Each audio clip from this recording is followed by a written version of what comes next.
Hello friends, welcome to my channel সম্পাদার রিধানে। এসে গেছি আরও একটা নতুন ভিডিও নিয়ে। তো চলো, আর এই ভিডিওটা হচ্ছে শীতলা পুজোর ভিডিও, মানে শীতলা পুজোর দিন কী কী করেছে রিত আর আমি কী কী করেছি তার ভিডিও। আসলে এটা হচ্ছে আমার একটা বন্ধুর বাড়ি, মানে বান্ধবীর বাড়িতেও পুজো হতো, কিন্তু এইবারে আর পুজো হয়নি। পুজো মানে পুজো নিয়ে ঘোরা হয়নি, কারণ ওদের একটু সমস্যা ছিল, ওই জন্য এই বছর করেনি। তো সামনের বছর করবে। আর আমরা আগের বছর খুব মজাও করেছিলাম ওই দিন। আর এই কারণেই এই বছরটা একটু ফাঁকা ফাঁকা, মানে গলিটা শুধু।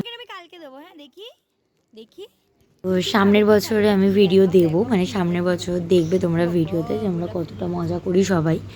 তো ঠিক আছে, চলো এমনি দেখো কি করেছিলাম। আর ওই দিন তো আমাদের পাড়াতেও পুজো ছিল, মানে একই দিনেই পুজো হয়। তো দেখো আমরা পাড়ার পুজোতে কতটা মজা করেছি, মানে একটু কম মজাই হয়েছে, তো তাও সব মিলেমিশে ঠিক আছে।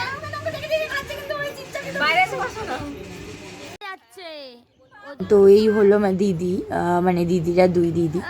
তো এরা দেখো সবাই মানে বসে জাস্ট আড্ডা মারা হচ্ছিল। তো চলো, ইশারা করে কিছু বললে ঘাড় নাড়বে, এরকম করবে, হাত দিয়ে দেখাবে, সে কি। তো ভাবলাম ভিডিওর সাথে সাথে একটু ফটোও তুলে নিই আমরা। আর ফটো ছাড়া তো মানে সব কিছুই মনে হয় অসম্পূর্ণ, তো এই কারণে আমরা একটু সেলফি তুলে নিলাম। আর এই সেলফিটা হচ্ছে ডন্ডি কাটার আগের, মানে আমি ডন্ডি কেটেছিলাম। তো দেখো ডন্ডি কাটার ভিডিও।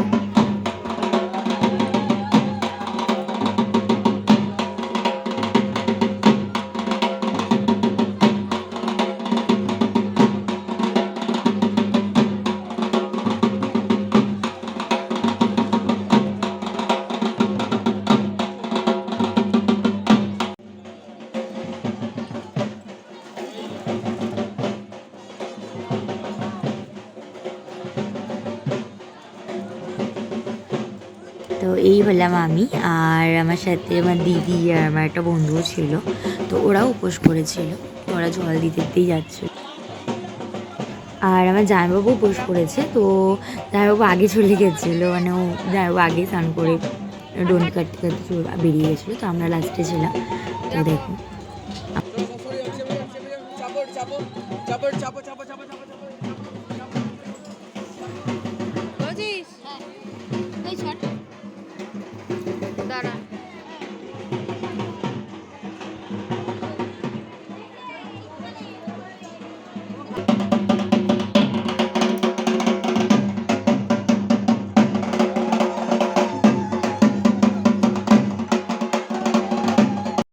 তো এই ছিল আমার শ্বশুরবাড়ির পাড়ার, মানে শীতলা পুজোর ভিডিও।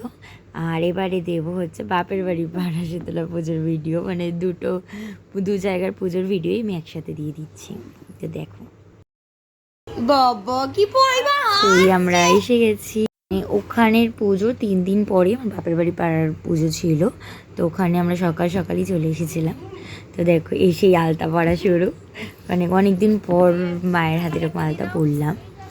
আর খুব একটা পড়া হয় না বললে, না বৃহস্পতিবার পড়ি। কি পড়ছো, কি পড়ছো, ভালো লাগছে। আমার মহারাজারও আলতা পরার শখ হয়েছে, তো পড়ছিল বসে বসে, ও দেখেছে আমরা পড়ছি, তো ওরও খুব ইচ্ছা পড়বে, পড়ো, তো জন্য ওর মিমি ওকে পড়িয়ে দিয়েছে। দেখো আর সোনা বাবার পা সোনা মায়ের মতন হয়ে গেছে, আলতা পরে খুশি, সবাইকে কিন্তু পা দেখাচ্ছে। খুশি, এই খুশি পুচকে খুশি, খুশি হয়ে গেছে। পা দেখছে তো, থেকে থেকে থেকে থেকে পা দেখ। তো পুজো বাবা দিতে গেছিলো, এই জন্য আমি আর যাইনি, আমি শুধু ঠাকুর দেখতে গিয়েছিলাম।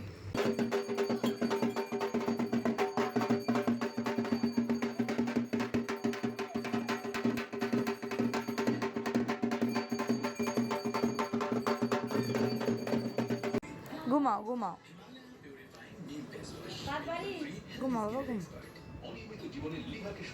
তো ঠাকুর দেখে এসে ভাবলাম যে ওকে একটু ঘুম পাড়িয়ে দিই, কারণ ডন্ডি কাটা দেরি ছিল, তো তখন দুপুর 2টো বাজে, তো ভাবলাম একটু ঘুমাতে, কিন্তু ও ঘুমায়নি, ওই আর কি করে যাচ্ছিলো সমানে। এদিকে ওর মিমির ঘুম পেয়ে গেছে, কিন্তু যার ঘুমের কথা সে ঘুমাচ্ছে না। তো মানে পুজোর কুলো নিয়ে ঘোরার শেষের পথে এসে গেছে। তো এবার আমরা ডন্ডিকাটা দেখতে যাব। দেখো, আর এই ডন্ডিকাটা দেখতে এসে এখানে আরো একটা জায়গা থেকে মানে আরও একটা পাড়াতে পুজো ছিল, সেটা হচ্ছে আমাদের এখানে উল্টোডাঙার দিকে। তো ওনারা আমাদের এই পুকুরে স্নান করতে এসেছিলো। আর যেহেতু ধুয়ে ধুয়ে যেতে হয়, মানে রাস্তা ধোয়াতে হয়, তো ওই জন্য ওরা গাড়ি নিয়ে এসেছিলো জলের, মানে ওটাও ভালো ছিল। তো জলের গাড়ি নিয়ে এসে ধোয়াতে ধোয়াতে আর ওখান থেকেই অনেকেই মানে বাচ্চারা কয়েকজন বড়ও ছিল, তো সব ডন্ডি কাটতে কাটতে যাচ্ছিলো। তো আমরা ওটা দেখতে চলে গেছিলাম ওখান থেকে। তো তোমরাও দেখো। ব্যাস, এইবারে না ঘুম এসে গেছে। তো আমরা কিছুক্ষণ দেখি, তারপরে চলে গেছিলাম, কেন ওর ঘুমিয়ে পড়েছিল, এই কারণে আর ভিডিও করিনি। তো ব্যাস ওইটুকুই ভিডিও হয়েছিল। তো চলো, আমি আমার বাপের বাড়ি আর শ্বশুরবাড়ি পাড়ার মানে দুই পাড়ার পুজোরই ভিডিও তোমাদের সাথে শেয়ার করছি। আর দেখো, আর ভালো লাগলে লাইক দিও। চলো, টাটা, গুড নাইট।